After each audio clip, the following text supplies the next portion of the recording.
Croeso cynnes i chi gyd eto bore yma.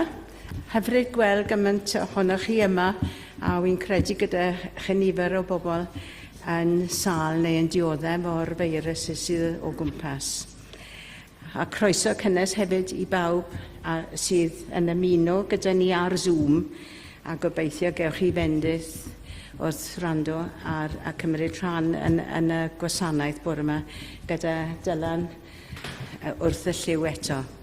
Ni fydd Dylan eto yma dydd Sul nesa yma ym Pen-y-bont am 9:45 ac 11, chwarter wedi 11 ym Porthcawl. A wedyn hefyd dros y Nadolig, felly noswyl y Nadolig am hanner awr wedi 11 y nos i reini ohonoch chi sydd yn gallu aros ar ddi hun. A wedyn bore Nadolig ym Porthcawl am 9:00 ac yma yn y Tabernacl am 9:45, sef bore Nadolig. Mae Dylan am ddiolch i bawb a gefnogodd yr bore coffi dydd Mawrth, y dydd Mercher mewn blin gen i yn y neuadd. A wy'n credu bod pawb wedi mwynhau cwmniaeth i gilydd yna. Wedyn, Dyma'r Nadolig. Mi fydd yna ymarferion eto prynhawn yma am hanner awr wedi 4? Ia, hanner awr wedi 4 prynhawn yma, a wedyn nos y mori am 6:00. Nawr, mae yna nifer o berfformiadau. Mi fydd 2 perfformiad ar fore dydd Mawrth, sef yr 15 a dydd Mercher yr 15. Ond mae disgwyl tua 500 o blant yma rhwng y 2 berfformiad. Felly, i plant ysgol yn unig sydd yn dod gyda'i athrawon yn y bore ar ddydd Mawrth ac ar ddydd Mercher.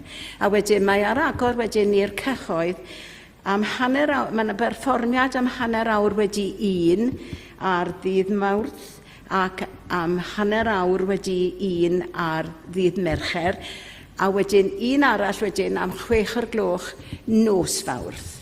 Felly, os oes unrhyw un wedi drysu, mae yn Coenonia a mae yna daflen ar yr hysbysbwrdd yn y cyntedd.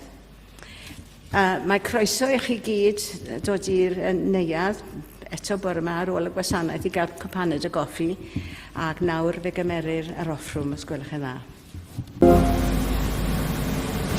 O fi wedi tafod meddwl allan, sa'i derbyn yr ogion hyn i waith eglwysi, ac wrth i derbyn yr ogion sydd erbyn una hefyd yn yr un modd. Gan o'n i'n gofyn hyn o gennyw ac yn hidiant ac wedi. Bore da. Yn hyfryd gael eich cwmni chi a hitha'n drydydd Sul yn hymor yr advent, ac wrth gwrs wedi goleuo y drydydd ganwyll, canwyll llawenydd yr wythnos hon.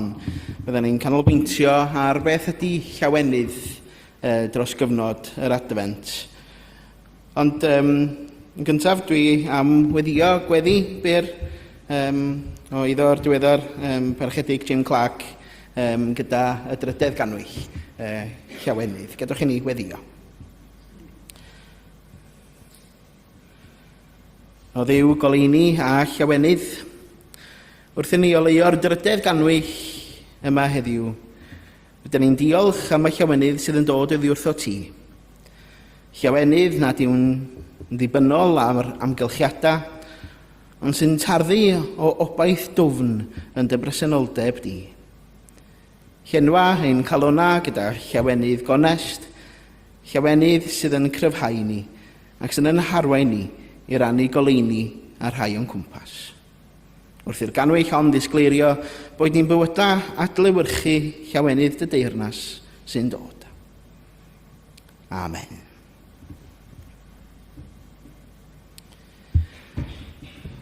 O gadwch chi ni droi at yn carol nesaf, sef carol 453, 453. O ddirgelwch mawr diwioldeb, diwn natur dyn, tad a brenin tragwyddoldeb yn natur dyn. O ryfeddodau'r nefoedd, dyma'r mwyaf ei ddymderoedd, Testyn mawl di-derfyn oesoedd Duw y natur dyn. Ac yn y blaen 4-5-3.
Feddwl am y testyn heddiw o lawenydd, doedd dim ond un darlleniad oedd yn dod i'n meddwl i, oherwydd mae o'n cwplesu'r llawenydd hynny gyda'r heddwch sydd ei gael yng Nghrist Iesu.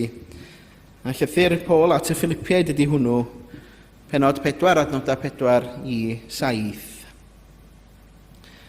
Byddwch yn llawen bob amser am eich bod yn perthyn i'r arglwydd. Dwi'n dweud eto, byddwch yn llawen. Gadwch i bawb weld eich bod yn bobl garedig. Mae'r arglwydd yn dod yn fuan. Pidiwch gadael i ddim byd eich poeni chi. Gweddiwch a gofyn i Dduw am bopeth sydd arnoch chi angen. A byddwch yn ddiolchgar bob amser. Byddwch chi'n profi'r heddwch perffaith mae Duw yn ei roi. Y daioni sydd tu hwnt i bob dychymyg, yn gwarchod eich calonau a'ch meddyliau wrth i chi ddilyn y Meseia Iesu. Y bendith Duw ar y darllen a'r gwrando ar yn cyfar ni bore yma.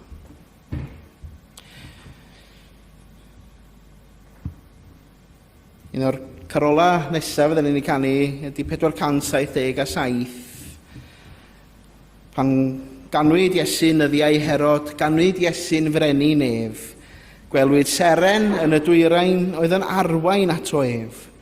Rhown ein moliant uwch ei breseb, mae'r gogoniant ar ei wyneb. Wyneb Iesu, brenin nef. Ac yn y blaen, 477.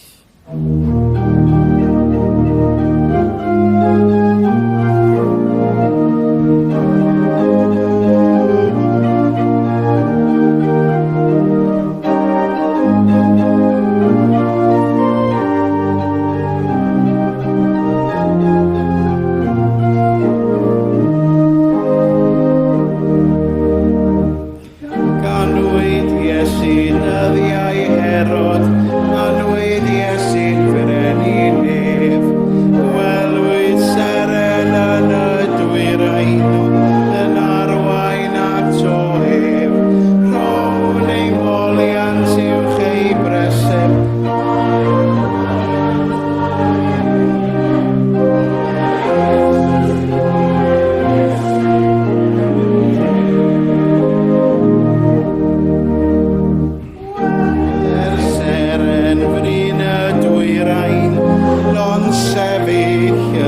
mynen, uwch y lle gorweddau'r bychan, wenydd mawr dros ben, rhown ei moliant uwch ei bresyn, gogoniant ar ei wyneb,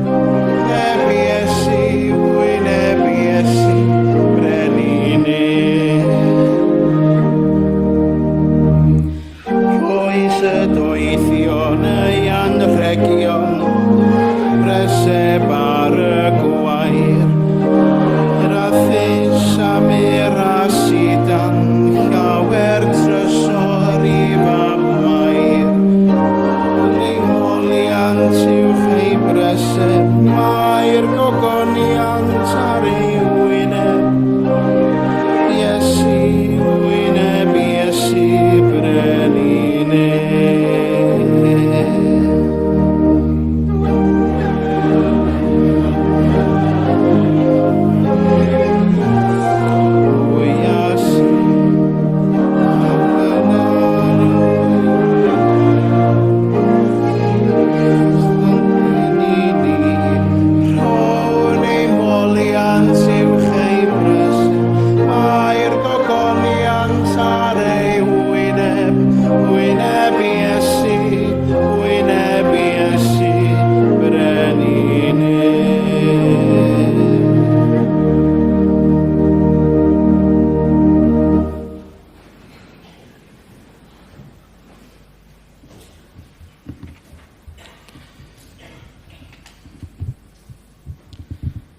Mae gen i fonolog byr ar ffurf gweddi yn awr. Ac yn dilyn y monolog yma fydd yn harwain ni i'r wedi yn ogystal. Felly gadwch i ni ymdawelu am ychydig.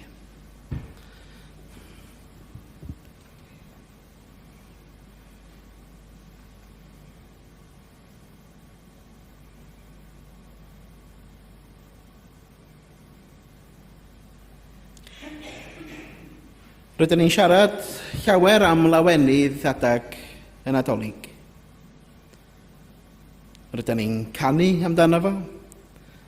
Rydyn ni'n ei hongian. Rydyn ni'n ei lapio mewn rhibannau a goliadau. Ond mae'r advent yn atgoffa na ddaeth llawenydd ar unwaith. Daeth llawenydd wrth i ni aros. Daeth llawenydd wrth obeithio. Daeth llawenydd wrth ymddiried yn yw yn y mannau tawel. Roedd llawenydd yn edrych fel Mair, yn dal a ddewid nad oedd hi'n ei deall yn llawn. Roedd llawenydd yn swnio fel yr angylion, yn canu i'r bugeiliad oedd yn meddwl na fydda'r nos byth yn newid.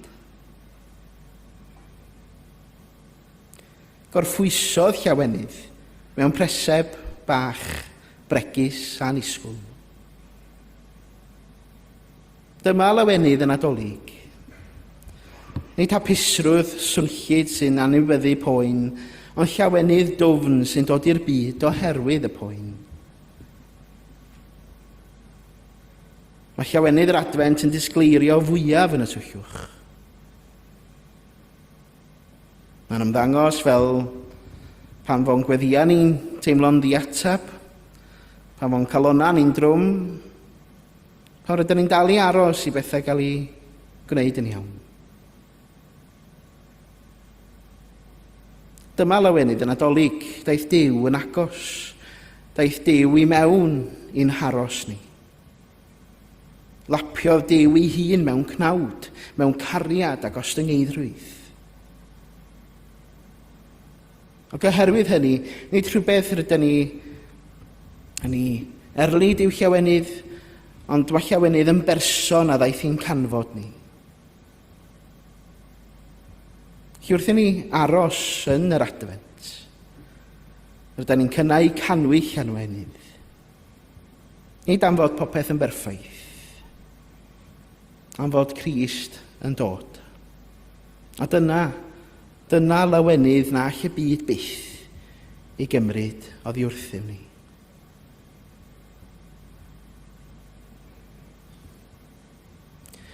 Dduw graslon a chariadus, da ni'n diolch i ti am y tymor yma o'r advent. Yn dod ger dyfrondi mewn disgwyliad tawel. A da ni'n diolch i ti am yr oedd o lawenydd, nid llawenydd sydd yn dibynnu ar amgylchiadau, ond llawenydd sydd wedi wreiddio yn dy ddiwydion di.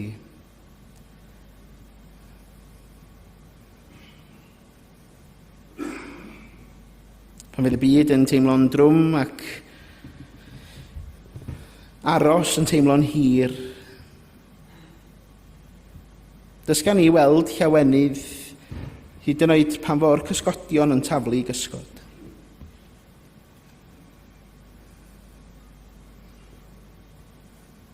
Llenwain calona ni ar llawenydd a gariodd mair, a llawenydd a cyhoeddodd yr yngylion, y llawenydd a wnaeth y bugeiliad i ddarganfod. A bydde di'r un llawenydd hwnnw fyw yno ni wrth i ni baratoi lle i Grist. Ac felly arglwydd, da ni'n gofyn i ti oleuo canwyll ein calona ni. Bydde di ddisgleirio a gobaith, llosgi a chariad, a'n hatgoffa ni dy fod yn agos.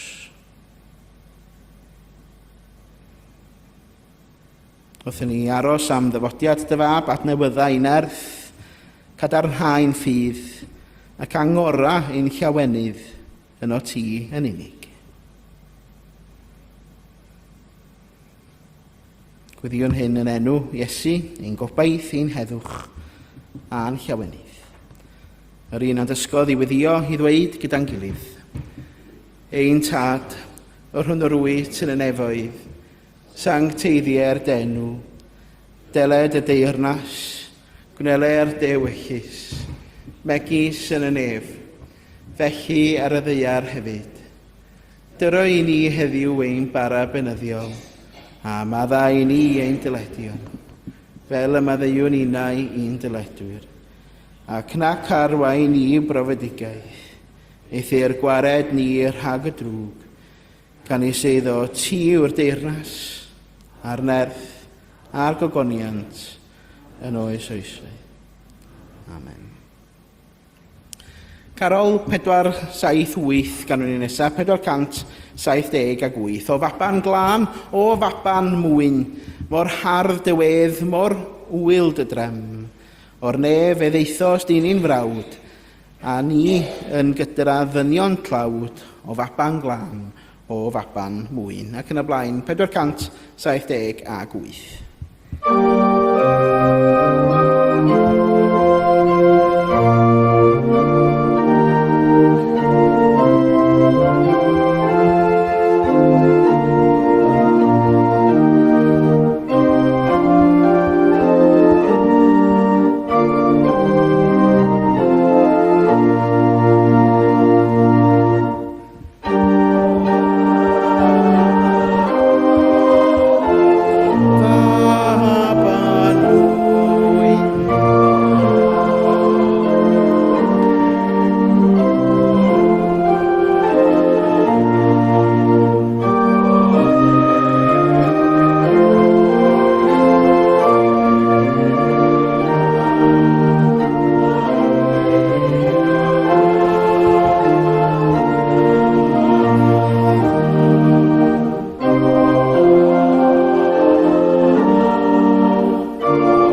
Wel, heddiw ar y drydydd sul o'r Advent, mae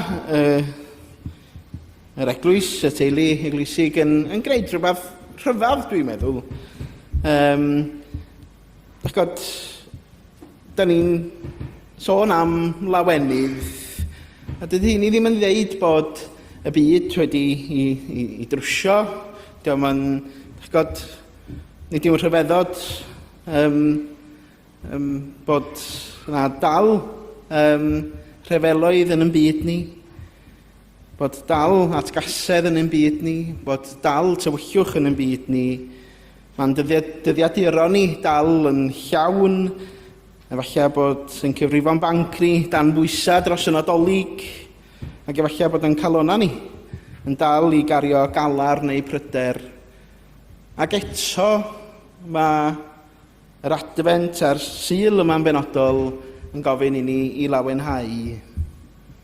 A hynny oherwydd bod y llawenydd yma'n wahanol i hapusrwydd o bosib yn dweud. Y llawenydd dwfn o bresenoldeb Iesu Grist sydd gyda ni. Nid yw llawenydd yr Advent yn gwrtais nac yn dawel. Mae'n ystyfnig, mae'n mynnu dangos ei hun yn gynnar. Ac yn helpu ni feddwl am y llawenydd yna, dwi wedi dod o rhywbeth efo fi. Wel, dwi'n deud bod fi wedi dod efo fi, o fanna dwi wedi dod efo. Bobl. Addurn Nadolig ydy o'n y Gymraeg. Oes a gair Cymraeg am bobl addurn ydy o, ie? Dwi'n gofyn, ni. Bobl. O bosib, does am byd yn profi llawenydd rhywun yn well na trio rhoi addurn Nadolig i fyny. Dwi'n cofio pan o'n i yn Gaernarfon yn chwaer oedd yn gwneud addurniadau ar goedan i gyd, a fi'n dweud gai helpu. A pan o'n i'n rhoi y bobl ar y gangen yna ymhen 5 eiliad, roedd y bobl yna wedi cael ei symud i rwla arall i'r goedan. Elli ddim rhoi yr un peth wrth ei gilydd, meddai. Os am byd yn profi llawenydd rhywun chwaith na trio yn tanglo y goliadau y chwaith, neu'n trio sefyll ar gadar i drio cyrraedd pen y goedan, ynddo. A gweithiau pan da chi yn dod at y bocs yna sy'n deud fragile, pwysig iawn, da chi'n agor o, a dydy'r peth oedd peth oedd i fod yna ddim yna. Mae wedi cael ei symud. Chi'n gwybod, pethau fel hyn ydyn ni'n ei brofi dros gyfnod y Nadolig wrth i ni addurno. Ond mae'r addurn Nadolig yma, mae'n llachar, yn sgleiniog, addurniadol, ac peth ydy, os da chi'n gwllio'n hwn, fydd o'n iawn. Ond dwi'n cofio, oedd gen nain y rhai afal gwydyr estalwn. Chi'n cofio hynna? Yr afal gwydyr, a dwi'n cofio colli un ar lawr, a dyma fo'n siatro. I bob cyfeiriad, ynddo. Mae gen i fi glip fideo fan hyn, munud ydi o, reit? A da chi'n gwybod pwy di o, mae'n rhai licio'r person yma, rhai sydd ddim, reit?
Clip fideo byr iawn yn fanna.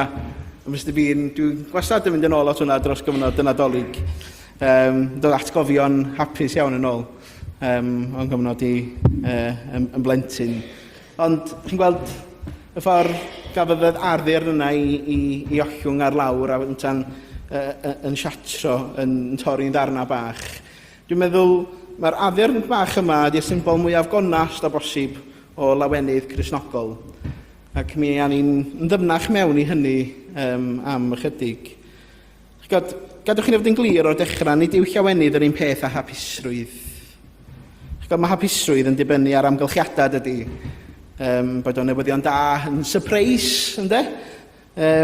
Pethau yn mynd yn y ffordd cywir. Mae llawenydd yn yr ystyr Cristnogol yn mynd yn ddyfnach na hynny.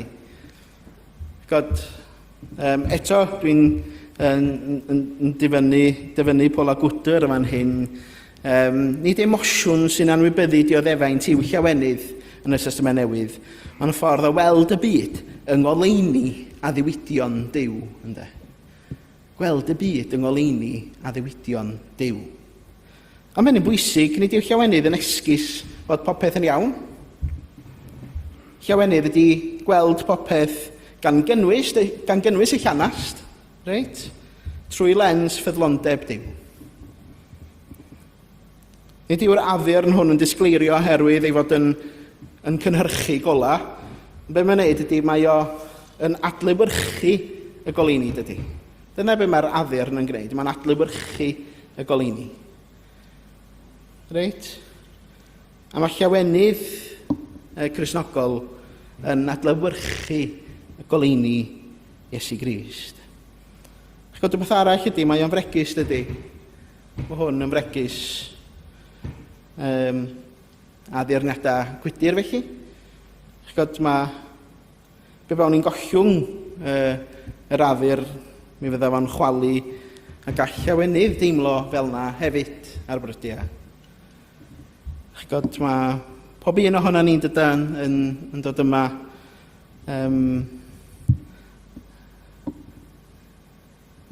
gan deimlo fel pe bai llawenydd yn rhywbeth a oedd gennym ni ar un adag efallai, ond bod ni wedi ei golli fo. Felly bod rhai ohono ni'n ofni gobeithio gormod, rhag ofn ynddo, y cawn ni'n siomi eto. Y rhai ohono ni'n teimlo pwysau i fod yn llawen dros y gyfnod y Nadolig. Pan y tu mewn nid ydym yn unrhyw beth ond hynny. Ond dyma'r newyddion da, nid yw'r Beibl byth yn deud ni fod yn rhaid i lawenydd fod yn galed, yn uchelgeisiol, nac yn swnllyd. Mewn gwirionedd, mae llawenydd Duw yn dod i mewn i'r byd yn y ffordd mwyaf bregus y gellir byth ei ddechmygu. Oherwydd mae llawenydd Duw yn dod i'r byd fel baban bach, fel plentyn. Fel na mae llawenydd Duw yn dod i'r byd. Mor fregus ynddo. Yr ymgynawdoliad yn datgan Duw a Duw breider yn fethiant ynddo.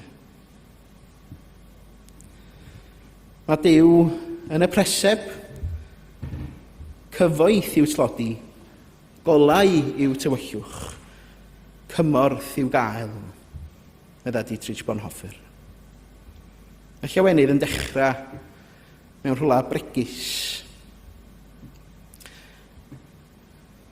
O'n i'n sôn wythnos diwethaf am y bugeiliad yn dod yn. Ac mi oedd plant ysgol Ogwr yma dydd Llun yn gwneud eu cyngerdd Nadolig. Ac o bob un nhw wedi gwisgo fel cymeriadau o'r Beibl, cymeriadau stori Nadolig. Ac wbeth dwi wedi sylwi am y bugeiliad bellach, does na un tea towel yn agos at eu penna nhw. Cadach golchi llestri o gen i, ac pob un ohono ni dwi'n siŵr pan fydden ni'n tyfu fyny i fod yn fugail, ond dim bellach, reit? Mae pob un o'n nhw a gwisg fugail a ffon bwrpasol. Ac oedd hwnna'n, oedd bod yma'n clywed y plant yn canu ac yn gwneud I gwasanaeth Nadolig yn dod â llawenydd. Ond mi oedd y bugeiliad yn dod yn un a brofodd llawenydd. Ac, doedden nhw ddim yn bwerus, doedden nhw ddim wedi paratoi. Fel o'n i'n deud wrth dwytha, gweithwyr shifft nos oedden nhw. Ac eto, fe dwedodd yr angel sibrwd llawenydd a heddwch i'w clustia nhw. Llawenydd yw bod Duw wedi dod yn agos, Mae llawenydd yn torri ar draws y cyffredin. Yn Philippiaid 4, mae'n ddarlleniad rhyfedd mewn gwirionedd. Mae'n gofyn I ni lewenhau bob amser. Reit? A mae rhywun yn gofyn llawenhau bob amser? Marc cwestiwn, ynddo? Llawenhau bob amser? Gadwch chi newid yn onas, gall geiriau Paul at y Philippiaid swnio'n anrealistig iawn yn gall. Llawenhawch yn yr arglwydd bob amser. Ac mae'n dweud mi ddwedaf eto, llawenhawch. Ond bob amser, ynddo? Mae Paul yn ysgrifennu'r geiriau hyn hefyd o'r carchar. Nid mewn palas, neu nid mewn lle o gysur, ond o gaethiwed, o dywellwch. Ac mae hynny'n bwysig i'r darlleniad hefyd yn dydy. Mae Tom Wright yn atgoffa ni I Paul nad optimistiaeth am y dyfodol yw llawenydd, ond hyder bod Duw eisoes ar waith yn y presennol. Bod Duw ar waith yn barod. A nid yw Paul yn deud llawenhewch yn eich amgylchiadau. Mae'n deud llawenhewch yn yr arglwydd. Mae llawenydd yn berthnasol, cyn iddo fod yn emosiynol. Fel yr addurn yma, mae'n adlewyrchu presenoldeb rhywbeth mwy na fo'i hun. Mae'n adlewyrchu'r goleuni yna. Ac dyna ydy llawenydd ynddo. Mae llawenydd a heddwch hefyd yn mynd â'i gilydd, dydy. Maen nhw, fel tas nhw wedi prodi â'i gilydd. A Paul yn mynd ymlaen, bydd heddwch Duw sy'n rhagori ar bob deall yn gwarchod i'ch calonnau a'ch meddyliau yng Nghrist Iesu. Nid yw llawenydd a heddwch yn wrth gyferbynnu ei hun. Nid yw llawenydd yn golygu cynnwrf na sŵn drwy'r amser y chwaith. Weithiau mae llawenydd yn hyder dawel. Neu'n dawel hyderus. A weithiau mae'n dawel yng nghanol pryder. Mae'r gair groeg yma Paul yn ei ddefnyddio am warchod yn air sydd yn cael ei gysylltu yn filitaraidd iawn. Hynny ydy bod ni'n gwarchod, bod ni'n gwarchod ac yn cadw llygad ydy'r gwarchod yna. Hynny ydy bod Duw yn cadw yn effro ac yn gwarchod ar yn hôl ni. A llawenydd yw weld hefyd. Llawenydd yw weld. Mae'n dibynnu lle ydych chi'n rhoi hwn ar y goedan. Ond ei fwriad dod I bod o'n cael ei weld. Ac dyna oedd yn chwaer os yn dweud ydy, wel, dyn nhw ddim yn cael ei gweld pan wyt ti'n rhoi nhw ar y goedan. Ti'n stwffio nhw reit yn cefn. Nid yw'r addurniadau hyn wedi cuddio ac nid I fod mewn bocsys felly. Maen nhw fod i'w cael ei gweld. Maen nhw'n dal y goleuni ac yn gwasgaru hwnna o amgylch yr ystafell. A mae'n llawenydd hyd yn oed llawenydd bregus am herffaith I fod yn weladwy hefyd. Nid yn fel rhyw dan gwyllt, ond yn y real ynddo. Pan fydden ni'n dewis heilioni mewn tymor o ofn. Pan fydden ni'n canu hyd yn oed pan fydd dagran yn llygad ni. Pan fydd y goleuo canhwylla yn lle, pan fydden ni'n goleuo canhwylla yn lle melltithio y tywyllwch.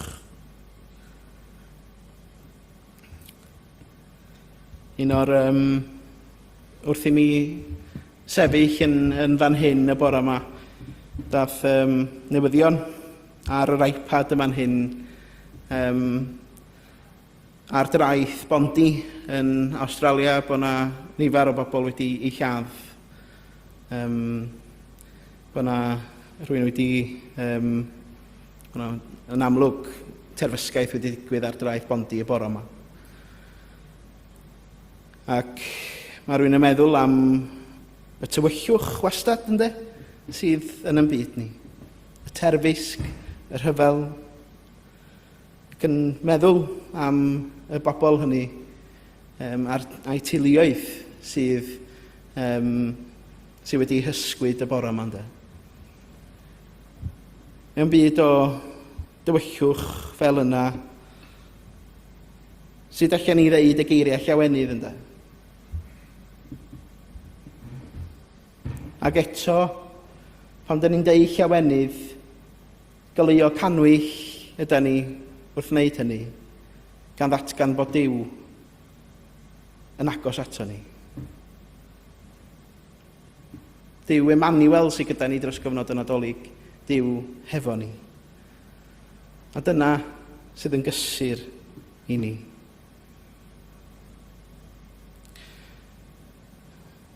Mi ddwedodd yr angel dros gyfnod y Nadolig bod llawenydd i'r holl bobl yn dod.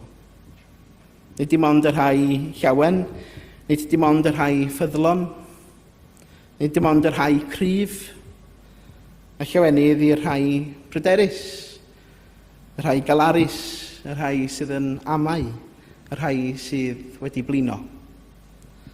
A nid gwobr am ymddygiad da yw llawenydd chwaith. Mae'n rhodd o ras.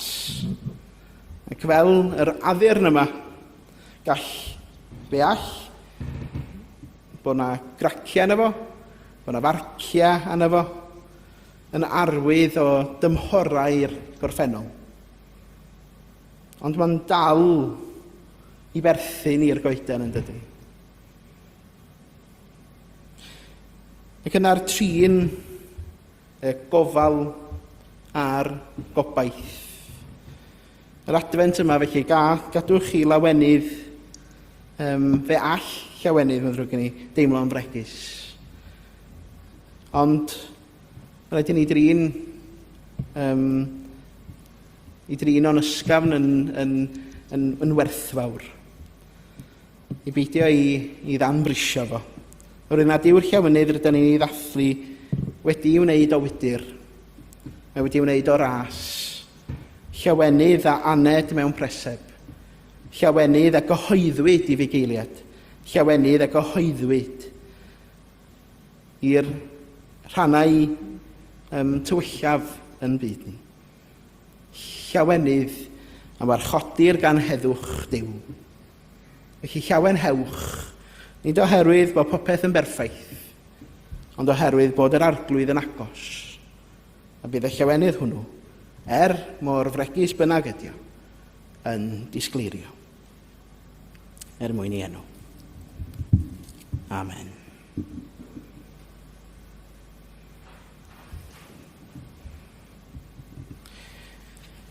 Mae gadwch chi ni droi at yn carol olaf, sef 479. 479. Daeth Crist i'n plith o llawen hawn a deied pawb ynghyd, i'w dderbyn a'i gydnabod ef, yn geidwad i'r holl fyd. Ac yn y blaen, 479.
Gras ein harglwydd Iesu Grist a chariad Duw, a chymdeithas yr ysbryd glan, a fyddo gyda chwi o'i.